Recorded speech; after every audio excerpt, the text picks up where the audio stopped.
وي افضل اقتراح طلع ببالي هو اني كسر تختي وجيب منه خشب. ولك هش مروعك يا زلمه. وخلصنا كل اللمسه. ولك بتعرف شو؟ انا مليت من هالمنظر يا زلمه. خد بابا شو يا حبيبي؟ يا زلمه شفني هالبياض وقت بتفيق بتحس حالك بالجنه مو بغرفه. لك امزح روق. بس تعرف اول مره بحسك تفهمها.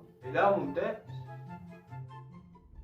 طيب اليوم رح نعمل شيء جنوني، وان شاء الله بعد هذا المقطع ما نكون من اعداد الموتى. سمعان يا بابا؟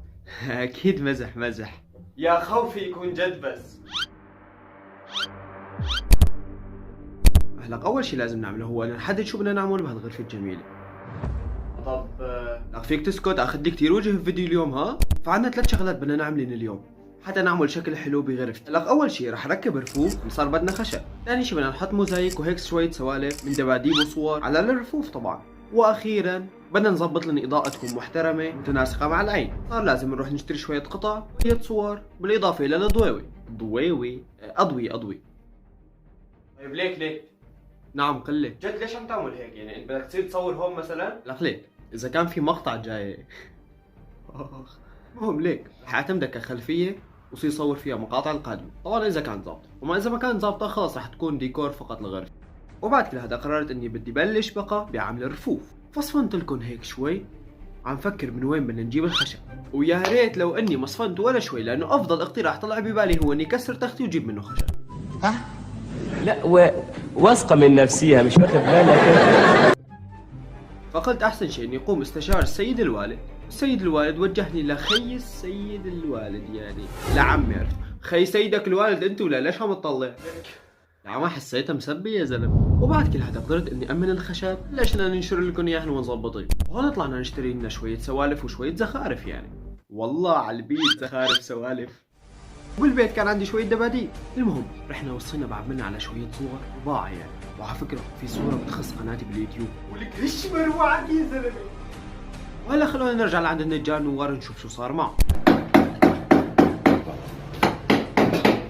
وهلا خلصت الشكل المبدئي للرفوف، بس ضل هي الشغله هي اللي بتسندني له، لك هي. هلا اقطعوا لاخذكم مشوار ثاني. لا اليوم جمعه وتاخر وقت، صار وقت النوم.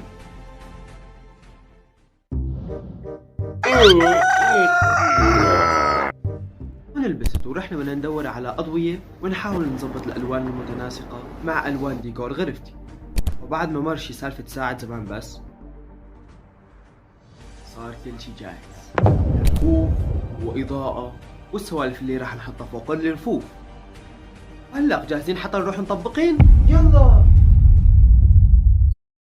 اول شي طبقنا الرفوف، بعدين ركبنا الاضاءه، وهيك طلعت عنا النتيجة.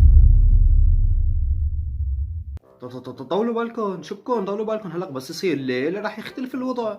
بعدين لسه ما خلصت، ما حطيت السوالف على الرفوف، شبكون ليه معصبين؟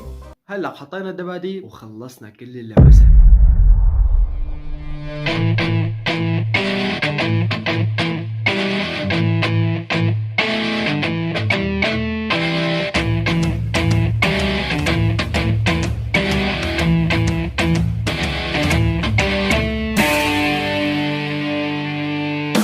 بس والله دعوا لي ضل عايش، سيد الوالد ما يعمل فينا شيء، وسلام. جايز فكرة بس تصيروا تكتبوا لي كومنتات هيك حلوة زيكم بصير بلزق لكم اياها هون. واو احلى شيء انك شو انا عم تحكي عن المقطع استاذكم بلش فيه، انا عم تحكي عن السوالف اللي بس مو عندي. كل بزر تواسي احزاني